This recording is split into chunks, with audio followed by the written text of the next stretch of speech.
Hello and welcome back. In this video, we are going to try our best possible to quickly set up our config and possibly our server.ts file. But the first thing we need to do is we need to add our .env and add the environment variables that we are going to need. Okay, so in the root of your notification service, create a .env file. Okay, and then let's add the environment variables. The first one, I'll call this enable APM. I'll set it to 0. Don't worry about this, but when we get to the parts where we need it, we are going to use it. So this will just be a property we are going to use to either enable or disable monitoring on our application. Probably locally, we don't want to set up send the code to the application monitoring platform, but on Kubernetes, we want to monitor. Okay, and then node_env. I'll set this to development, and then client_URL. I'll set this to http://localhost.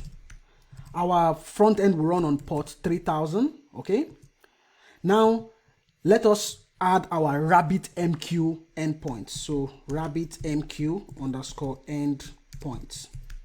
Okay, now the format that is used to add a RabbitMQ endpoint is this.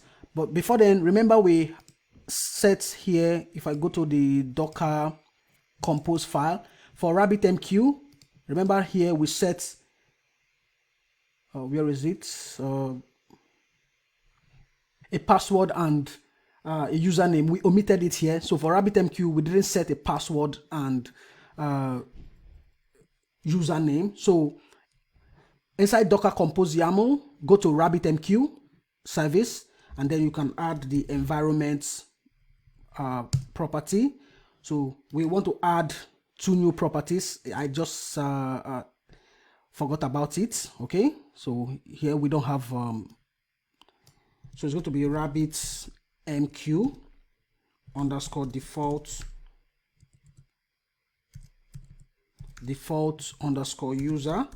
So you can give whatever name here, my user, and then RabbitMQ default pass.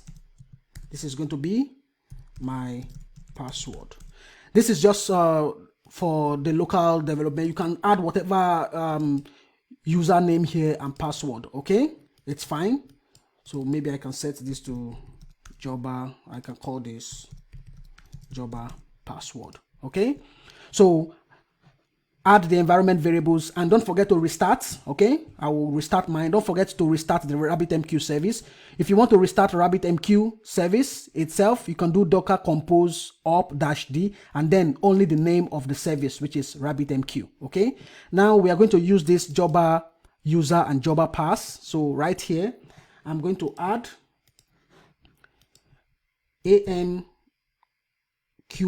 because this is the protocol that RabbitMQ uses. Okay, so AMQP://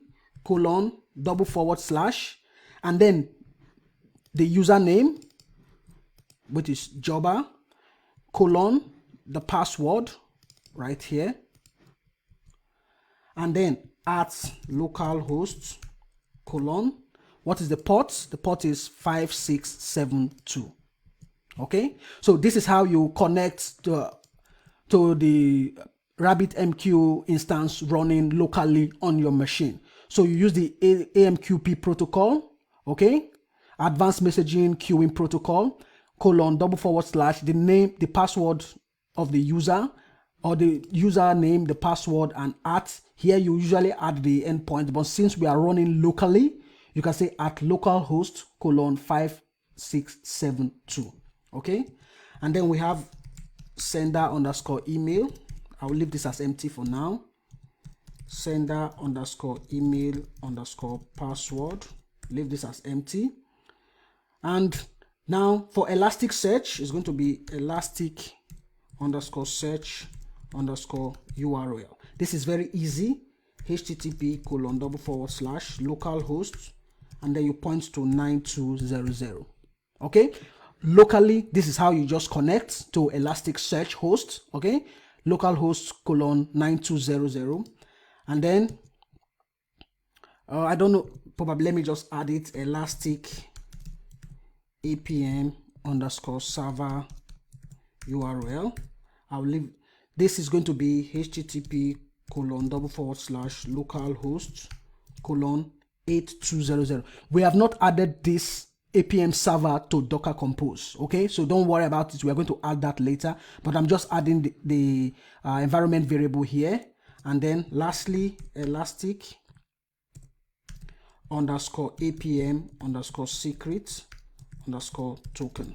Can leave this as empty. Okay, later we are going to fill this email and password fields. Okay, so now we have our environment variables. Let's go to our config file.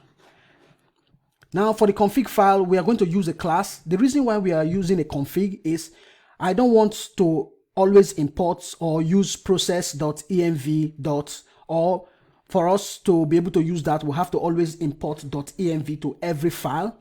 All we just need to do is import the .env here. So say import .env from .env, and then we call .env.config.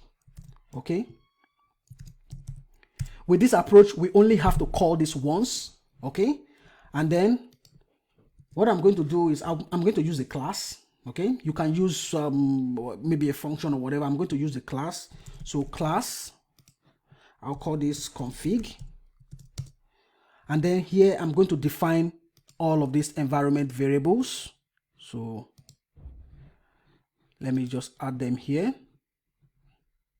So let me pause the video and quickly add the environment variables.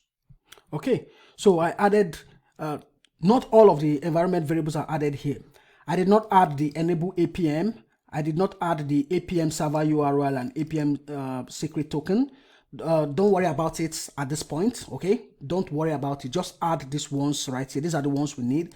Later when we get to the APM part, I will explain why. We are going to see how to use this. So these ones here, we are always going to call them with process.env dot, then the name of the config file. Okay, then let us, I don't need this anymore, so call a constructor. Okay, and then it's going to be this dot node env equal to process.env dot node underscore env, or an empty string. Okay, so I'll go ahead and add the other ones. Okay, so what I did here is I'm setting whatever I'm getting from this.env.node env or client URL coming from this .env, because this is used to load our what we have inside our .env file, and then I'm setting it to these properties here. Now we will not need to call .env anymore, or we will not need to call process.env. All we just need to do is we are going to export an instance of this config. So I'll say export const config of type config equal to new config.